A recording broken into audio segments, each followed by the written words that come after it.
오늘 우리에게 주시는 말씀은 창세기 11장 1절부터 9절, 사도행전 2장 4절과 11절입니다. 온 땅의 언어가 하나요, 말이 하나였더라.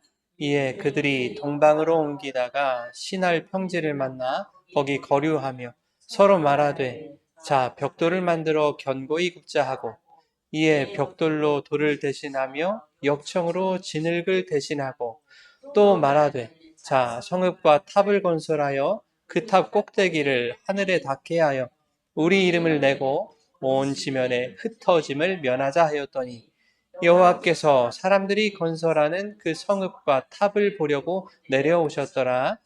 여호와께서 이르시되, 이 무리가 한 족속이요 언어도 하나이므로 이같이 시작하였으니 이후로는 그 하고자 하는 일을 막을 수 없으리로다. 자, 우리가 내려가서 거기서 그들의 언어를 혼잡하게 하여 그들이 서로 알아듣지 못하게 하자 하시고, 여호와께서 거기서 그들을 온 지면에 흩으셨으므로 그들이 그 도시를 건설하기를 그쳤더라. 그러므로 그 이름을 바벨이라 하니, 이는 여호와께서 거기서 온 땅의 언어를 혼잡하게 하셨음이니라. 여호와께서 거기서 그들을 온 지면에 흩으셨더라. 아멘. 사도행전 2장 말씀입니다. 그들이 다 성령의 충만함을 받고 성령이 말하게 하심을 따라 다른 언어들로 말하기를 시작하니라. 우리가 다 우리의 각 언어로 하나님의 큰 일을 말함을 듣는도다 하고, 살아계신 하나님의 말씀입니다. 할렐루야. 하나님 아버지와 예수 그리스도로부터 오는 은혜와 평강이 이 시간 여러분 가운데 함께 하시기를 예수님의 이름으로 축원합니다.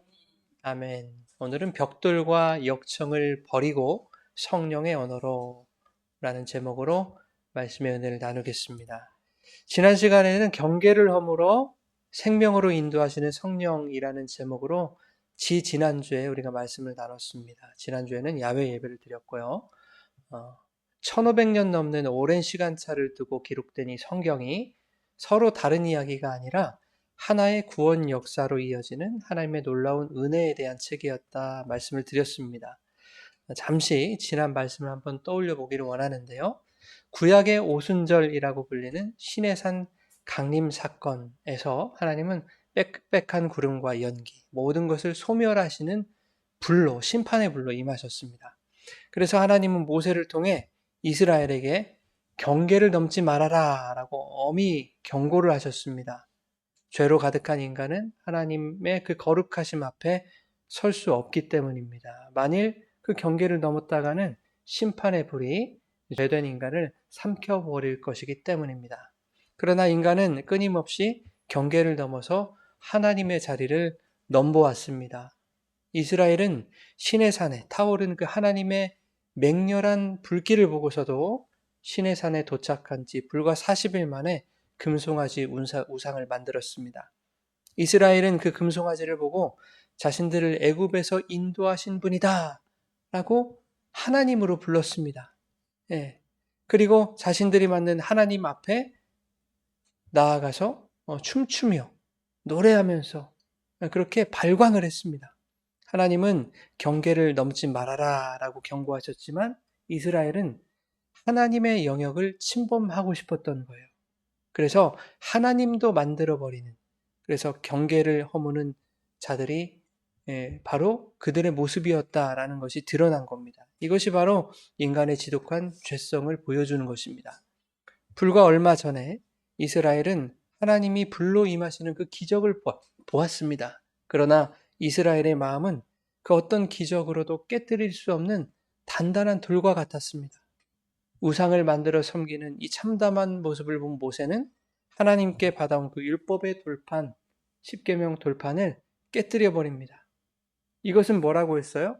율법이라는 것이 인간의 죄를 폭로하고 심판만 할 뿐 돌처럼 굳은 죄인들의 마음을 변화시키지 못한다는 절망적인 선언입니다. 이게 그래서 십계명 돌판을 던져버린 거예요. 결국 그 율법이 이스라엘을 심판하죠. 그날 몇 명이 죽어요? 3,000명이 죽임을 당하는 비극이 일어납니다. 그러나 하나님은 그 이스라엘을 포기하지 않으십니다. 율법으로는 고칠 수 없는 인간들의 그 돌 같은 마음을 근본적으로 고쳐야 되겠다 생각하시고는 어떻게 하세요? 새 언약을 너희 마음에 새기겠다 이렇게 말씀하시죠. 당신의 영을, 그 성령을 우리 속에 두시겠다라고 하는 새 언약을 주십니다. 율법 앞에 산산조각나서 죽을 수밖에 없는 우리를 대신해서 예수 그리스도께서 십자가에서 당신의 몸을 산산조각 깨뜨리심으로 흘리신 보혈, 그것이 바로 새 언약이죠. 주님은 당신의 십자가로 경계를 침범하는 우리의 죄값을 담당해 주신 겁니다. 그래서 인간과 하나님 사이에 엄격한 경계가 완전히 무너지고 마침내 우리의 단단한 마음을 독이는 새 영, 그 성령을 우리의 마음에 심어 주신 것입니다. 그것이 바로 오순절 마가의 다락방에 성령이 강림한 사건으로 드러난 것입니다. 시내산의 불이 죄인을 태워 죽이는 심판의 불이었다면 오순절 마가의 다락방에 임하실 그 성령의 불은 어떤 불이었어요? 얼어붙은 우리의 차가운 마음을 녹이고 정결하게 하시는 생명의 불이었다 하는 것이죠. 그 성령의 불은 3천 명이 죽임당한 그 시내산에서와는 정반대로 어떻게 됩니까? 3천 명이 사랑하는 생명의 역사를 일으키셨습니다. 사도 바울의 고백처럼 율법의 조문은 죽이는 것이요 영은 살리는 것이다 라는 것을 온 천하에 드러나신 사건입니다. 이것이 지난 시간에 나눴던 두 가지 이야기였죠. 시내산에서 하나님의 영이 강림하신 사건, 그리고 마가의 다락방에 성령이 강림하신 사건. 이 신구약의 오순절이 성경 안에서 어떻게 하나로 연결되고 또 복음으로 흘러가고 있는지에 대한 내용을 나눴습니다. 오늘은 세 번째 이야기, 바벨탑 사건과 연결 지어 보려고 합니다. 신구약의 오순절 속에 흐르는 영적의 원리가 바벨탑의 저주를 어떻게 끊어내고 그것을 은혜로 회복시켜 주시는지 오늘 말씀을 통해 살펴보게 될 겁니다. 우리는 창세기 11장 바벨탑 이야기를 너무나 잘 알고 있습니다. 노아의 홍수라는 그 대심판을 겪고서도 인간들은 하나님의 은혜를 까마득히 잊은 채 또다시 오만해졌습니다. 그래서 그들은 신할 평지에 모여서 벽돌을 단단히 굽고 역청을 발라서 성읍과 탑을 건설하기 시작했습니다. 이 신할 평지라는 것은요, 바벨론 그 일대를 말하는 거예요. 바벨. 그 일대가 신할 평지입니다. 그러니까 그 바벨론이라는 것은 창세기 11장부터 이렇게 쭉 얘기가 되고 있었던 거예요. 인간들이 만든 벽돌은 단단하게 굳어버린 인간들의 돌 같은 마음을 상징합니다. 그들은 벽돌 사이사이에 그 신할 평지 곳곳에 있었던 역청을 막 바르고 있는 거예요. 그 역청이 뭐냐면 아스팔트거든요. 이 아스팔트는 천연 방수제 역할을 했어요. 그러니까 벽돌 사이에 촘촘히 아스팔트를 바름으로 해서 다시 비가 와도 전혀 새어 들어올 수 없도록 단단히 그렇게 방수 처리를 한 겁니다. 즉 역청을 칠했다는 것은 뭐냐면 하나님의 힘이 비집고 들어오지 못하도록 차단하려는 거예요. 인간들의 견고한 진을 의미하는 겁니다. 여러분, 벽돌을 굽고 역청을 발랐다는 것은 인간이 이렇게 문명을 잘 발전시켰구나 하는 것을 보여주는 게 아니에요. 오히려 인간의 그 문명이 어떻게 하나님을 대적하는가를 보여주려는 것입니다. 인간들의 목적은 뚜렷했어요. 우리 말씀을 한번 보겠습니다. 11장 4절입니다. 시작. 또 말하되 성읍과 탑을 건설하여 꼭대기를 하늘에 닿게 하여 우리 이름을 내고 온 지면에 흩어짐을 면하자. 흩어짐을 면하자. 하나님의 통치와 보호를 거부하고 인간의 지혜와 기술을 의지해서 하나님이 침범할 수 없는 인간들만의 제국을 한번 만들어 보겠다 하는 그런 교만이었죠. 하나님 중심의 삶에서 벗어나서 인간의 이름을 높이려 했던 그 최초의 집단적 반역이었다 하는 것입니다. 마치 아담이 하나님처럼 되려고 선악과를 따먹은 것이나 마찬가지죠. 내 이름을 높여야 되겠다. 하나님 말고 내가 하나님 돼야 되겠다. 이런 겁니다. 이렇게 성경에는 스토리는 다르지만 선악과 사건이 이렇게 반복되고 있는 거예요. 시내산에서 금송아지를 만들어서 하나님과의 경계를 허물려고 했던 그 인간들이 이미 그 옛날 신할 땅에서도 하늘의 경계를 침범하려고 했었던 것입니다. 그때 하나님이 내려오셔서 그들의 교만을 꺾으시죠. 어떻게 꺾으십니까? 심판의 불로 임하신 것이 아니라 그들의 언어를 혼잡하게 하셨다 하는 것입니다.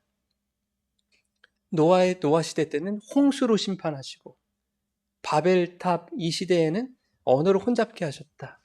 예.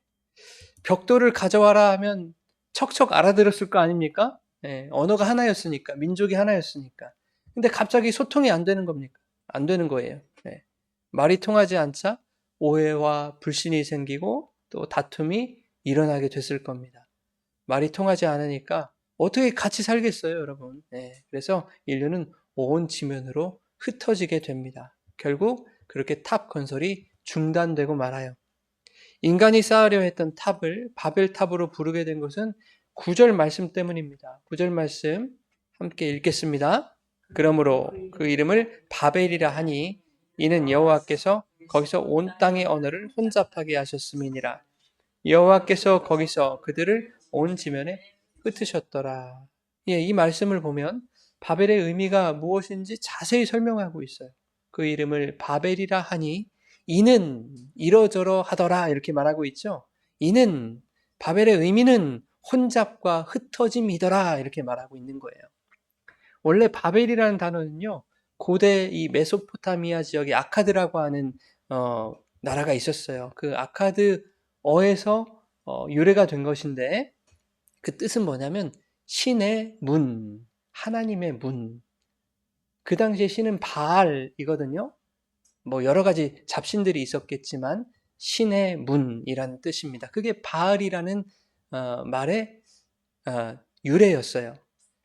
우리가 탑을 쌓아서 드디어 하늘의 경계를 넘어서 신의 문에 도달했다라고 여기는 인간들의 오만함을 보여주는 표현입니다. 그게 바벨이에요.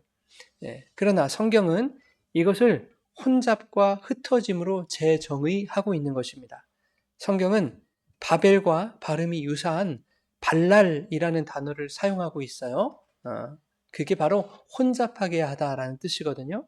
즉 성경은 인간이 신의 문이라고 자랑하던 그것을 하나님께서 그들이 자랑하던 인간들의 말을 혼잡하게 하신 혼돈의 장소일 뿐이다라고 선언하신 겁니다. 혼돈의 결과는 분열입니다. 혼잡하게 된 결과는 흩어짐으로 나타났습니다. 하나님과의 관계가 깨진 죄의 상태가 언어의 혼잡이라는 사회적 혼돈으로 이어졌고 결국 온 지면에서 뿔뿔이 흩어지는 결과로 이어지게 된 것입니다. 이것이 바벨의 의미예요. 그런데 수천 년이 흐른 신약의 오순절날 성령이 마가의 다락방에 임하시자 초자연적인 현상이 일어나죠. 성령의 충만함을 받은 제자들이 성령이 말하게 하심을 따라서 어떻게 말해요? 무엇으로? 각자 다른 나라의 말로 다른 언어로 말하기 시작하더라 하는 겁니다. 마가의 다락방에서 기도하던 사람이 120명이거든요. 대부분 갈릴리와 예루살렘 출신이에요. 모두가 유대인이었습니다. 해외에 유학할 수 있었던 시절도 아니고 그럴 만한 형편이 됐던 사람들도 아니에요. 그들은 또 다른 나라 곳곳에 흩어져서 살았던 유대인 디아스포라들도 아닙니다. 유대 땅에서 나고 자랐던 토종 유대 사람들입니다. 그런데 유대어가 아닌 각기 다른 언어로 말하기 시작한 겁니다. 당시 예루살렘에는 오순절을 지키기 위해서 유대 전역에서는 물론이고 로마, 메소포타미아, 메데, 이집트, 갑바도기아, 본도, 아시아 수많은 곳에서 사람들이 막 몰려왔습니다. 유대교 신자들이 구름처럼 몰려왔어요. 그런데 한 번도 이스라엘 땅을 떠나본 적 없는 유대인들이 각기 다른 언어로 말을 하는 겁니다. 각지에서 몰려든 사람들이 경악하지 않았겠어요? 본토 유대인들이 누구는 로마어로, 누구는 애굽어로, 누구는 메대어로 지금 말을 하고 있는 거예요. 그것을 로마에서 온 사람은 자기 언어로 듣게 되는 것이고 애굽에서 온 사람도 자기 언어로 듣습니다. 메대에서 온 사람은 메대어로 그게 들리는 거예요. 다락방에서 성령을 받은 사람들이 각기 다른 언어로 외치던 그 말의 내용이 뭐였을까요? 세계 도처에서 몰려든 사람들이 자기 언어로 들었던 그 내용이 뭐였을까? 성경은 이렇게 말하고 있습니다. 사도행전 2장 11절 같이 읽겠습니다. 우리가 다 우리의 각 언어로 하나님의 큰 일을 말함을 듣는도다. 하나님의 큰 일 말함을 듣는도다. 그러니까 여러분, 마가의 다락방 성령이 임해서 방언한 사건은요, 그 방언을 말하는 게 중요한 거예요? 듣는 게 중요한 거예요? 듣는 게 중요한 거예요. 하나님의 큰 일을 말함을 듣는도다, 이게 중요한 거예요. 그러니까 방언을 해야지 그게 아니라니까요. 우리 귀에 들리는 소리가 무엇으로 들리는지 그게 더 중요한 거예요, 여러분. 여러분, 오순절에 터진 방언은 단순히 신비한 종교적 언어가 아니었습니다. 바벨에서 인간의 죄로 인해 혼잡하게 되었던 그 세계 각국의 언어들이 성령의 능력 안에서 통일된 복음으로 말해지고 또 들려지게 된 사건입니다. 세계 각국에서 온 사람들이 저마다 자기 모국어로 하나님의 위대한 구원의 복음을 명확하게 알아듣는 은혜의 사건이었던 거예요. 이것은 하나님께서 바벨의 저주를 질서와 연합으로 회복하셨다라는 것을 선언하시는 겁니다. 바벨탑에서는 인간이 하나님을 거부하고 자신들의 힘과 지혜로 자신들의 성을 만들어서 자신들의 이름을 높이려 했습니다. 그 심판으로 언어가 혼잡해지는 저주가 임했습니다. 그래서 사람들이 흩어지게 되었어요. 그래서 이 세상 사람들이 그 저주 안에서 살아가고 있는 거예요. 각 나라의 언어가 다르잖아요. 온 세상에 다 흩어져 살고 있잖아요. 부자나 가난한 자나 기업 회장이나 아니면 폐지를 줍는 분이나 여러분, 이 세상 안에서 하나님의 그 바벨의 저주 아래서 살아가고 있는 거예요. 근데 믿는 자는 어떤 거예요? 그 저주 같은 세상, 지옥 같은 세상 가운데서 하나님이 선언해 주신 것입니다. 너희들은 한 언어로 듣는 자들이야. 그 저주에서 해방된 자들이야. 그렇게 우리를 불러주신 거예요. 그게 성령이 마가의 다락방에 임하신 사건입니다. 오순절에는 제자들이 주님이 약속하신 하나님의 영을 기다리며 그렇게 기도했어요. 기도하자. 즉 하나님의 간섭 없이는 살아갈 수 없는 존재임을 인정하며 우리의 삶에 당신의 은혜로 개입해 주시기를 그렇게 기다리자. 다시 말해서 하나님이 인생의 주인이심을 고백하며 이제는 내 이름이 아니라 하나님의 이름을 높이며 하나님의 성령을 기다리겠습니다라고 고백하자 뒤섞인 언어가 복음이라는 통일된 언어로 들리게 된 것입니다. 그리고 그날에 3,000명이 복음을 듣고 세례를 받고 구원을 얻는 놀라운 사건이 일어난 거예요. 이것이 의미하는 것은 인간은 자기 언어로 살 수 있는 존재가 아니라는 거예요. 여러분, 사람의 말에는 그 사람이 추종하는 가치나 힘 같은 거, 가치관이나 이런 것들이 묻어 있지 않습니까? 다 녹아 있잖아요. 이를테면 모든 대화의 주제가 돈인 사람이 있어요. 왜 그래요? 그에게 돈이 그만큼 중요한 것이기 때문에 그렇습니다. 그만큼 소중한 가치이기 때문에 말끝마다 돈 하는 거예요. 돈을 많이 가지는 것이 그에게 힘으로 여겨지는 거예요. 그런가 하면 언어에는 역사와 문명이 담겨 있습니다. 그 시대, 그 나라, 그 사회, 그 집단이 추구하는 어떤 사상이나 가치들이 그 언어 속에 다 담겨 있다고요. 그죠? 언어가 다 시대마다 바뀐다고요. 쓰는 단어도 바뀌고. 그 사회, 그 시대의 시류에 따라서 그것을 반영하여 언어도 바뀐다고요. 그런 것들이 다 언어로 승화되는 거 아닙니까? 그런데 세상의 역사와 문명과 가치가 아무리 발전하고 또 위대해 보여도 그것은 뭐예요? 마치 바벨에서 구웠던 벽돌과 역청에 지나지 않는 거예요.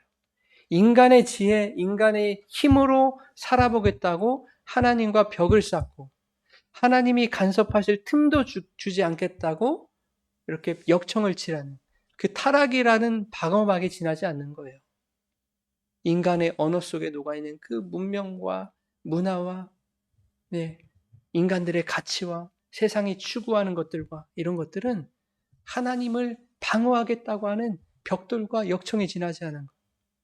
바벨탑 이야기는 이러한 세상의 언어로 살아갈 수 없다라는 것을 보여줍니다. 그렇잖아요. 바벨탑에서 인간들이 벽돌과 역청으로 하나님과 벽을 쌓고 우리들만의 세상으로 살아가야 되겠다라는 것이 그들의 언어 아니었습니까? 그러나 거기에는 심판만 있었다니까요. 이 세상도 마찬가지인 거예요. 이 세상에서 내가 세상의 문명을 누리고 내가 돈을 더 벌고 내가 가진 것으로 더 많은 것을 이루고 하는 것들을 가치로 삼는 그들의 언어로 살아가는 것은 거기에는 심판만 있을 뿐이에요.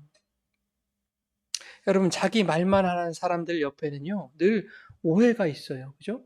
다툼이 있어요. 그 사람 옆에는 가고 싶습니까, 여러분? 자기 말만 하는 사람, 들어주지도 않고, 가기가 싫잖아요. 무슨 말을 하고 있는 거지, 막 들리지도 않고, 듣고 싶지도 않고. 왜? 소통이 안 되니까. 그런데 믿는 사람 중에도 그런 사람이 있어요.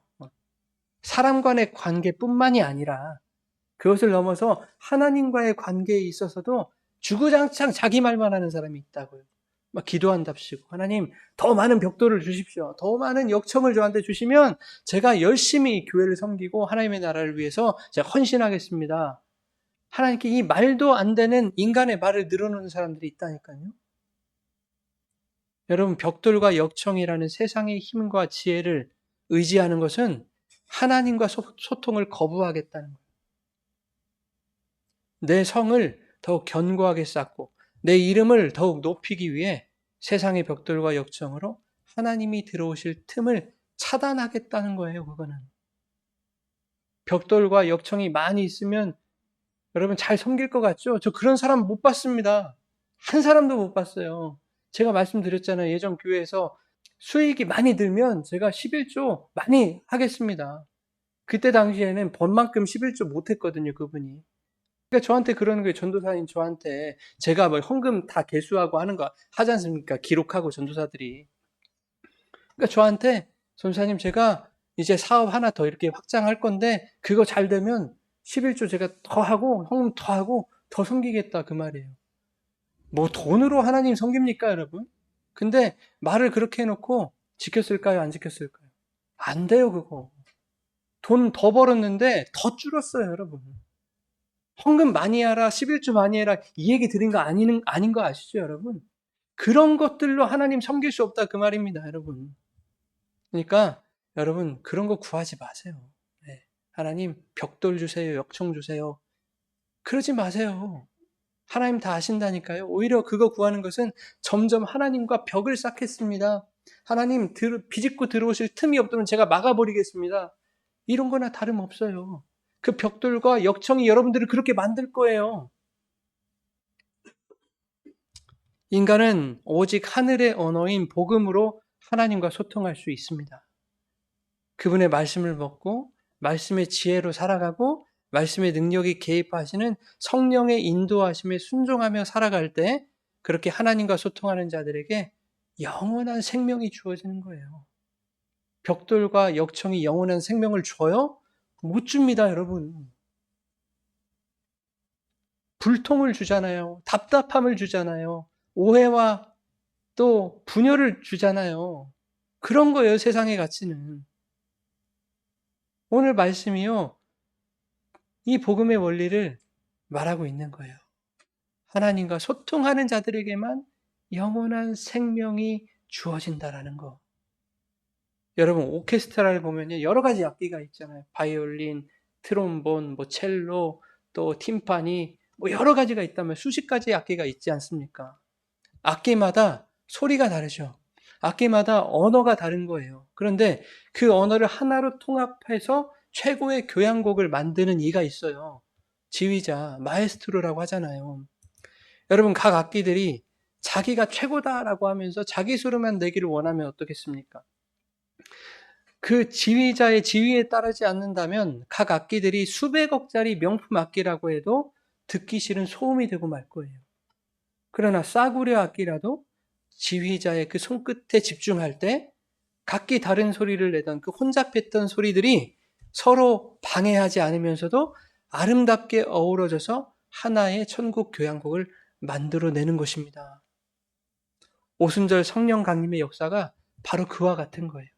성령님은 오순절에 임하셔서 인간들의 태생이나 인간들의 문화나 서로 다른 언어나 개인의 성격 같은 이런 차이를 강제로 지워버리지 않으셨다는 거예요. 각 나라의 언어를 없애지 아니하시고 그대로 두셨습니다.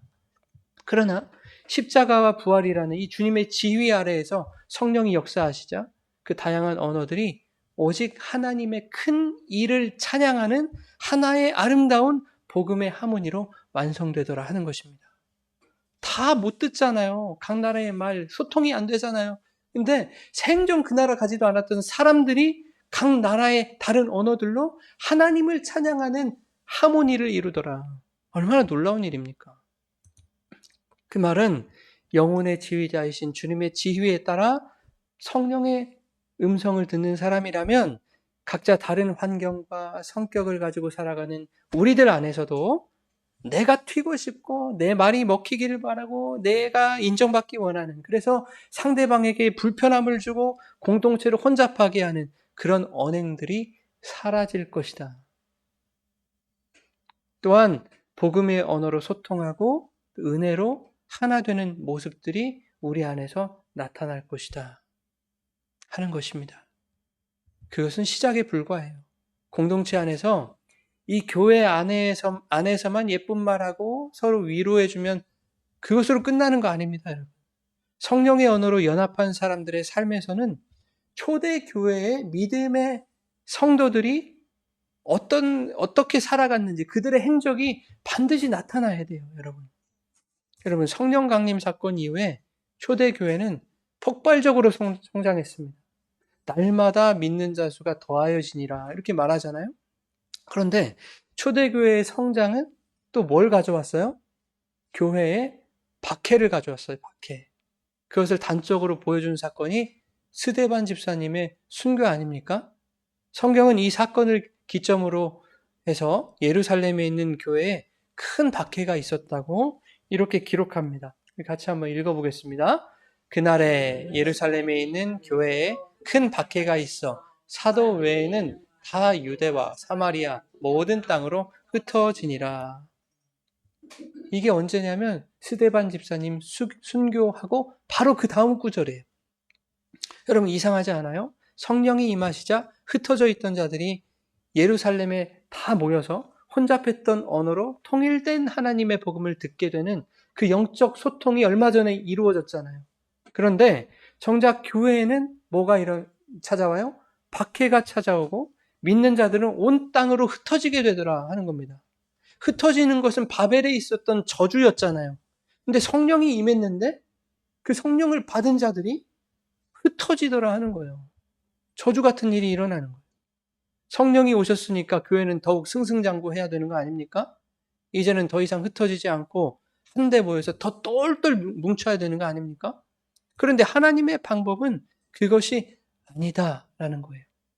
교회가 성장하고 또 교회에 모이기를 힘쓰는 것, 그 대단히 중요한 일입니다. 그러나 한편으로는 교회의 성장에만 갇혀 있고 우리 안에서만 우리끼리 똘똘 뭉쳐 있기를 원하는 것은 그것은 하나님 보시기에 교회라는 바벨을 세우는 것이나 다름없는 것입니다.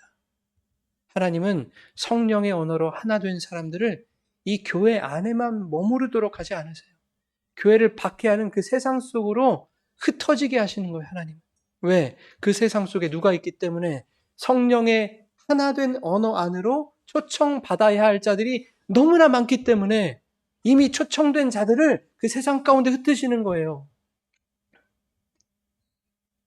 그 성령의 언어 안으로 초청받아야 할 중에 한 사람이 누구였어요? 바로 사도 바울이었어요. 사도 바울은 어떤 사람이냐면 스데반의 순교 사건의 거의 총책과도 같은 사람이었어요. 그런데 박해로 인해서 각지로 뿔뿔이 흩어진 그 예수쟁이를 잡으려고 다메섹으로 가던 중에 주님의 음성을 듣게 된 거예요.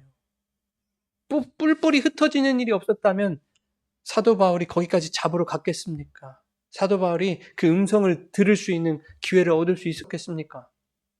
하나님이 성령을 경험한 이 믿는 자들을 왜 뿔뿔이 흩으셨는가? 사도행전 8장 4절부터 6절 같이 한번 읽겠습니다.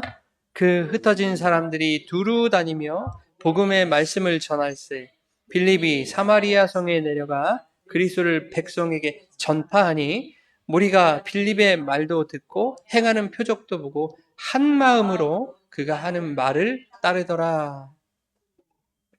여기서 중요한 건 뭐예요? 흩어짐에서 중요한 것은 말이죠.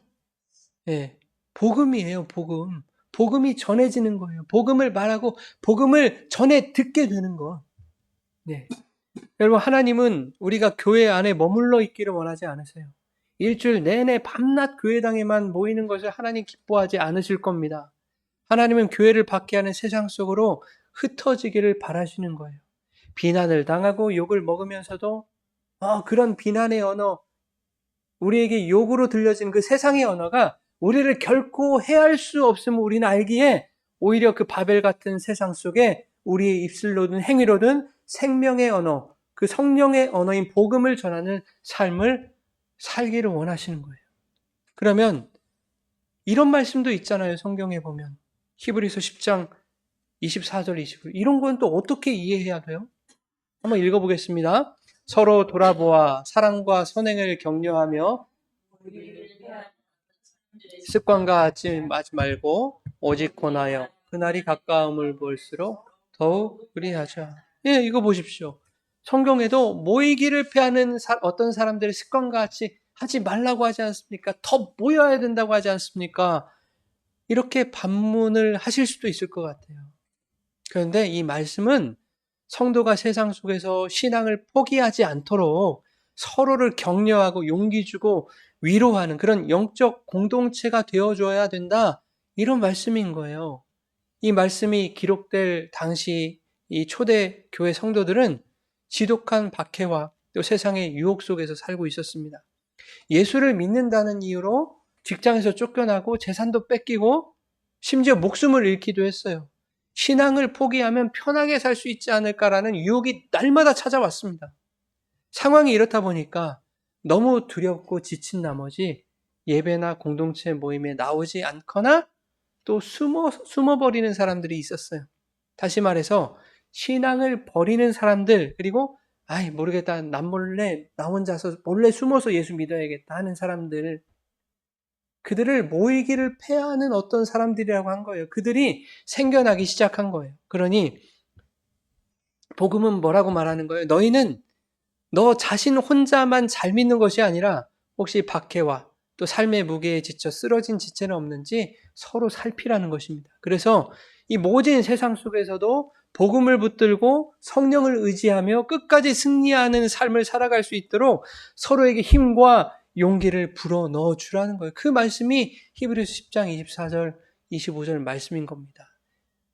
맨날 교회당 모여가지고 손 붙들고 막 기도하고 막 서로 막 자기들끼리 똘똘 뭉치고 하라는 게 아니라, 그렇게 이 교회 안에서 성령의 언어를 듣고 믿음으로 하나 된 너희는 세상 속으로 흩어져서 성령을 나타내고 복음을 전하는 주님의 증인으로 살아가야 된다는 겁니다. 그래서 하나님은 여러분을 월요일부터 토요일까지 세상 속에서 열심히 굴리시는 거예요. 돈도 벌어야 되겠죠. 그런데 그게 주된 목적이 아니라는 거예요. 돈 벌면서 성령의 언어를 너희의 삶으로 전해라 이겁니다. 여러분, 성령의 언어로 회복된 우리는 비록 세상이 교회를 비난하고 우리를 박해할지라도 그 바벨 같은 세상 속에 흩어져서 살아가야 됩니다. 세상 사람들처럼 내 이름을 높이기 원하는 것이 아니라 가정에서, 일터에서 오직 주님의 이름을 높이는 그런 복음의 증인으로 살아가야 합니다.